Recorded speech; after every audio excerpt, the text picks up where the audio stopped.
प्रणाम भगवान। ओम श्री गुरुवे नमः। ओम गुरुर्ब्रह्मा गुरुर्विष्णु गुरुर्देवो महेश्वरः गुरु साक्षात् परम ब्रह्म तस्मै श्री गुरुवे नमः। ओम शांति शांति शांति।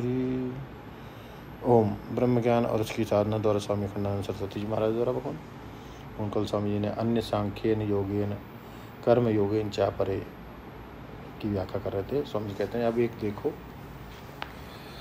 लोकमान्य तिलक का गीता रहस्य पढ़ा तो बड़ा पांडित्यपूर्ण लगा। फिर एक महाराष्ट्र में वामन विष्णु पापट की टीका देखी। बिहार में स्वामी सहजानंद सरस्वती जी ने भी बड़े विस्तार से उस पर विचार किया। अब आपको यह सुनाते हैं कि ये जो आत्मदेव हैं इनकी अद्वितीयता, परिपूर्णता, अविनाशिता, अखंडता और चैतन्य रूपता का जो संबोध है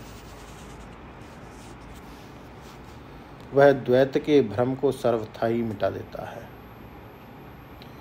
ज्ञान से जो चीज मिटती है वह तो अज्ञान जनित ही होती है।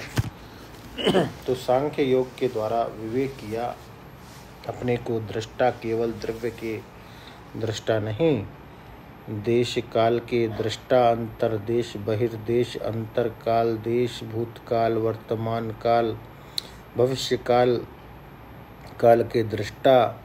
यह जो काल में कल्पित विधा है, प्रकार है, इनमें विनर्मुक्त काल को देखो, उसके दृष्टा तुम विभु हो और विभु में अनेक्य भी दृश्य है। कहते हैं कि विभु आत्मा की जो अनेकता है वह दृश्य है। सांख्य के विभु आत्मा के बहुत्व का वाचस्पति मिश्र ने ऐसा बढ़िया खंडन किया। सांख्य पर उनकी व्याख्या भी है। वे तो ऐसे विद्वान हैं कि जब जिसकी व्याख्या करते हैं उसको बिल्कुल ठीक करते हैं।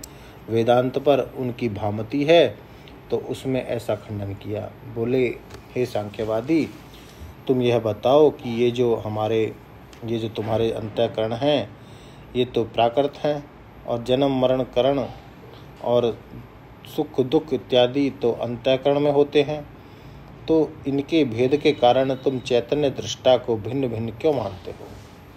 भेद की उपस्थिति प्रकृति में और उसके कारण दृष्टा में भेद मानते हो, यह बात बिल्कुल मिथ्या है। क्योंकि अन्यगत से अन्य में भेद सिद्ध करते हो। यदि ब्रह्मांड अलग अलग है तो क्या आकाश अलग अलग हो जाएगा? तो जन्म मरण करनाना ऐसे ईश्वर कृष्ण की कारिका है। बोले, तुम अन्यगत भेद से अन्य में भेद सिद्ध करते हो, दृश्यगत भेद से दृष्टा में भेद सिद्ध करते हो, जड़गत भेद से चेतन में भेद सिद्ध करते हो, अंतःकरणगत भेद से चैतन्य में भेद सिद्ध करते हो। यह तुम्हारी युक्ति बिल्कुल गलत है। तो एक बार सांख्य योग द्वारा दृष्टा का विवेक हो जाता है तब वेदांत आकर के स्पष्टम बताता है कि यही जो सांख्य के द्वारा विविक्त आत्मा है यह अद्वितीय ब्रह्म है और इसमें अन्य वस्तु नहीं है। कर्म योगेन चा परे, कर्म योग शब्द का अर्थ कल सुनाया था आपको। तो क्रम से कर्म योग से, सांख्य योग से, सांख्य योग से ध्यान योग से, ध्यान योग से त्वम पदार्थ का विवेक और तत्पदार्थ से ऐक्य। कहाँ तक पहुँच गए? अनादिमत परम ब्रह्म न सत नासत उच्यते। लेकिन यदि इनको स्वतंत्र ही माने तो अब आपको एक बात सुनाते हैं। क्या कि यह हमारा जो भामती प्रस्थान है वह तो मानता है कि कर्म विविदिशा के साधन हैं, जिज्ञासा के। कल आपको सुनाया था कि साक्षात्कार में भी कर्म योग नहीं, निधिध्यासन में भी नहीं, मनन में भी नहीं, श्रवण में भी नहीं, शमदम आदि में भी नहीं, केवल अंतःकरण शुद्धि के लिए कर्म योग परंपरा साधन है। परंपरा साधन है कर्म योग। उपासना और योग बहिरंग अंतःकरण शोधक साधन है। शमदम आदि पदार्थ आत्मा और परमात्मा के शोधक साधन है। श्रवण मनन आदि और असी आदि महावाक्य जन जो अखंडार्थ वृत्ति है वह अविद्या निवर्तक है, तो परंपरा साधन है कर्मयोग, ऐसा भामती प्रस्थान मानता है। और हमारे गीता प्रेस के जो कर्म योगाचार्य हैं सेठ जयदयाल जी, उनकी भी अपनी एक विवेचना की पद्धति है। तो एक दिन हमने पूछा कि तुम्हारे और लोकमान्य तिलक में क्या भेद है। वे बोले कि भेद यह है कि लोकमान्य तिलक साधन के रूप में भी कर्मयोग को स्वतंत्र मानते हैं और फिर ज्ञानी के लिए भी कर्मयोग अवश्य कर्तव्य मानते हैं। हमारा उनसे यह भेद है कि हम ज्ञान के बाद कर्मयोग को अवश्य कर्तव्य नहीं मानते, क्योंकि जब कर्तापन और भोक्तापन बाधित हो जाता है तब तत्व ज्ञान पुरुष के स्वातंत्र के साथ कर्मयोग के विधान की संगति नहीं बैठती। इसलिए हम ज्ञानी पुरुष कर्म ही करें, इसमें हमारा मतभेद है।